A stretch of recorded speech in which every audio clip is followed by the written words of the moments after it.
Ey nigarım can gedib zülfünlə bir can olmuşam.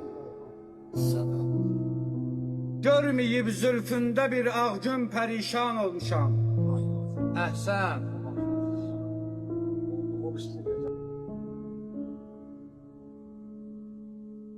Ayrılıq dərdim vüsal zövqündən üstün bilmişəm.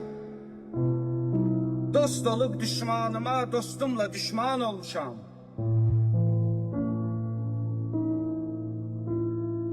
Yad edib leylələrin sinemde mecnunlar gezer.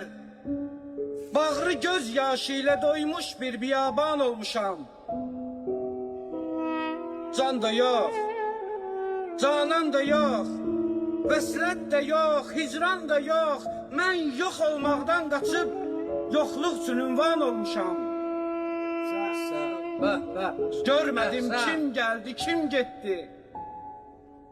Görmedim kim geldi, kim gitti. Tutup kan gözlerim bir gider gelmez gülün hicrində giryan olmuşam.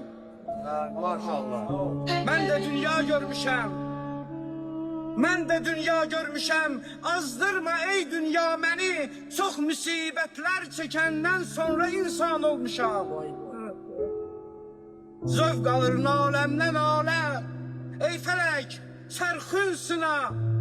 Ben günahkar özgeler kalbinde iman olmuşam. Düşmüşem gen cennetimden eff kıl ya Rab beni. Dehre Adem geldiğim için ben peşiman olmuşam. Ey belakeşler, size hem dert olan Arif benim. Hakkı elan eylemek için ben Gazanxan olmuşum. Maşallah.